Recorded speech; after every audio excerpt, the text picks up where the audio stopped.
Hello friends, welcome to Kavishki kitchen. இன்றைக்கி நம்ம வீடியோவில் என்ன பார்க்க போகிறோம் அப்படின்னா, சூப்பரான சுவையான சிக்கன் சுக்கா இன்னொரு மெத்தட் பார்க்க போகிறோம். ஆல்ரெடி நம்ம போட்டிருக்க ஃபர்ஸ்ட் மெத்தட் கீழே டிஸ்கிரிப்ஷன் லிங்க் இருக்குது, செக் அவுட் பண்ணிக்கோங்க. இது செகண்ட் மெத்தட்.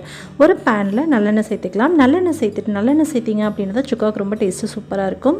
நான் ஒரு 700 கிராம் அளவுக்கு சிக்கனுக்கு 1/4 கிலோ அளவுக்கு வெங்காயத்தை நல்ல பொடியாக கட் பண்ணியிருக்கேன். பெரிய வெங்காயத்தை கொஞ்சம் நீல வாட்டிலே கட் பண்ணிக்கோங்க, ரொம்ப நல்லாயிருக்கும்.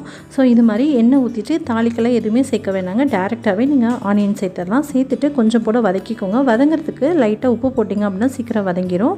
இதில் நம்ம தக்காளி சேர்க்க போகிறதில்ல. தக்காளி சேர்த்து செஞ்சது வந்து அந்த ஃபர்ஸ்ட் மெத்தடில், ஆனால் இதில் தக்காளி சேர்க்காமல் செய்யலாம்.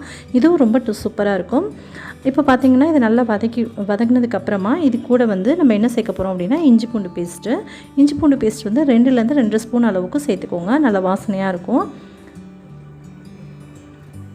இதையும் சேர்த்துக்கலாம். இப்போது இதையும் சேர்த்து நல்லா வதக்கி விட்டுக்கலாம். இந்த இஞ்சி பூண்டு உடைய பச்சை வாசனையெல்லாம் போகிற வரைக்கும் நல்லா வதக்கிக்கோங்க. இது சாம்பார் சாதம், ரசம் சாதம், இது எல்லாத்துக்குமே ரொம்பவே அட்டகாசமான ஒரு டேஸ்ட்டாக இருக்கும். தயிர் சாதத்துக்கு இன்னும் சூப்பராக இருக்கும். இது கூட நம்ம எடுத்து வச்சுருந்த 700 கிராம் அளவுக்கு சிக்கன் இருக்குல்ல, அதை வந்து இது கூட சேர்த்துட்டு நல்லா வதக்கி விட்டுக்கலாம். சிக்கன் வந்து சுக்காவுக்கு நீங்கள் செய்ய போகிறீங்க அப்படின்னா நல்லா குட்டி குட்டியாக கட் பண்ணி வாங்கிட்டு இது மாதிரி இது கூட சேர்த்துட்டு நல்லா இப்போ வதக்கிக்கலாம். வதங்கினதுக்கப்புறமா மஞ்சத்தூள் சேர்த்துக்கலாம். மஞ்சத்தூள் மட்டும் சேர்த்துட்டு இதை நல்லா ஒரு தடவை வதக்கி விட்டுட்டு இதை வந்து நம்ம ஒரு தட்டு போட்டு நல்லா மூடி வச்சுட்டு போகிறோம். தண்ணி வந்து எதுவுமே சேர்க்கக்கூடாது. ஏன்னா சுக்காவில் உள்ள டேஸ்ட்டே வந்து நமக்கு அதுதான். நம்ம தண்ணி சேர்க்காமல் சிக்கனில் உள்ள தண்ணி விட்டு நல்லாவே வேகும். அந்த சிக்கனில் தண்ணி விட்டு வேகிறதுனால ட்ரை ஆகும்போது தான் சுக்கா வந்து டேஸ்ட்டு சூப்பராக இருக்கும். இதில் உள்ள சீக்ரெட்டான ஒரு டேஸ்ட்டுன்னு பார்த்திங்கனாலே அதுதாங்க. இப்போ ஒரு பிளேட் போட்டு மூடி வச்சிடலாம். ஒரு 5 நிமிஷத்துக்கு ஹை ஃப்ளேமில் வச்சுக்கோங்க. பக்கத்துலேயே இருங்க, அங்கிட்டு இங்கிட்டு போயிட்டிங்கன்னா கரைஞ்சி போயிடும். ஹை ஃப்ளேமில் வச்சு 5 நிமிஷம் மட்டும் வேக வைங்க. அதில் உள்ள தண்ணியெலாம் ரிலீஸ் ஆனதுக்கப்புறமா நம்ம இதில் வந்து மசாலாலாம் ஆட் பண்ணணும்.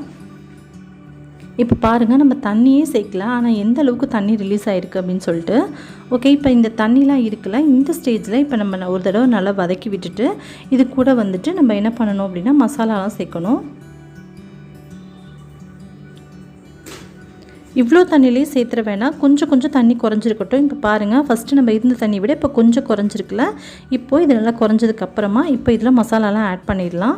தண்ணி சுத்தமாக ட்ரை ஆனதுக்கப்புறம் சேர்த்தோன்னா சிக்கன் வந்து சுத்தமாக கரைஞ்சிரும். அதுக்காக இது வந்து சில்லி பவுடர், மிளகாய்த்தூள், கரம் மசாலா, அடுத்து வந்து மல்லித்தூள், இது 3ஐயும் சேர்த்துக்கலாம்.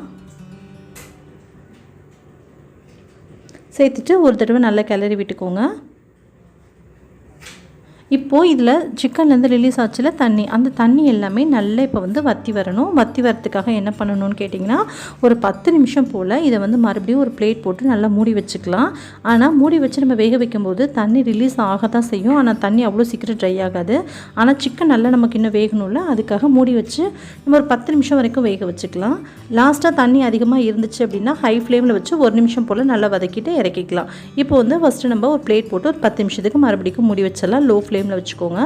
ஃபஸ்ட்டு வந்து நம்ம ஹை ஃப்ளேமில் வச்சோம், ஆனால் நம்ம இப்போ வந்து லோ ஃப்ளேமில் தான் வைக்கணும். சிக்கனுக்கு தேவையான அளவுக்கு உப்பு சேர்த்துக்கலாம். ஃபஸ்ட்டு வெங்காயம் தேவையான அளவு மட்டும்தான், வதக்கிறதுக்கு தான் உப்பு சேர்த்தோம் இல்லையா, அதனால் இப்போ சிக்கனுக்கு தேவையான அளவுக்கு உப்பு சேர்த்துட்டு இப்போ நம்ம அப்படியே ஒரு பிளேட் போட்டு மூடி வச்சுருங்க.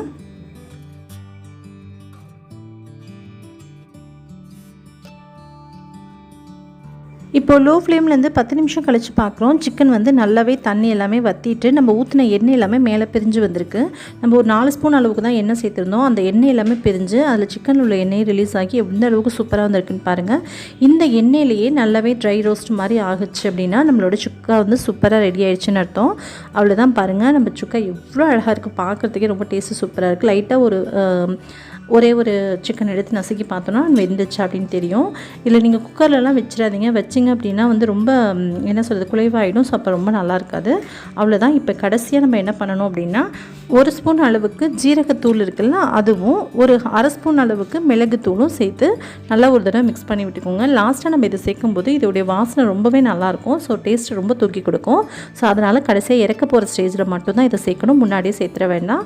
இப்போ இதை சேர்த்துட்டு நல்லா கிளறி விட்டதுக்கப்புறமா மல்லித்தலை தூவி நம்ம இறக்கிற வேண்டியது தான். நம்மளோட சூப்பரான சிக்கன் சுக்கா வந்து ரெடி ஆகிடுச்சு. இது வந்து நல்லா ட்ரை ஆச்சு அப்படின்னா ரொம்ப டேஸ்ட்டு நல்லாயிருக்கும். உங்களுக்கு கிரேவியாக வேணும்னா முன்னாடி ஸ்டேஜ்லேயே இறக்கிக்கோங்க. அவ்வளோதான், நம்மளோட சூப்பரான சிக்கன் சுக்கா ரெடி. நீங்களும் இதே மாதிரி ட்ரை பண்ணி பார்த்துட்டு எப்படி இருக்குன்னு கீழே கமெண்ட்டில் சொல்லுங்கள். நம்ம சேனலை நீங்கள் இது வரைக்கும் சப்ஸ்கிரைப் பண்ணலன்னா உடனே சப்ஸ்கிரைப் பண்ணிக்கோங்க. உங்களோட ஃப்ரெண்ட்ஸ் அண்ட் ஃபேமிலிக்கும் இதை ஷேர் பண்ணுங்கள். தேங்க்யூ.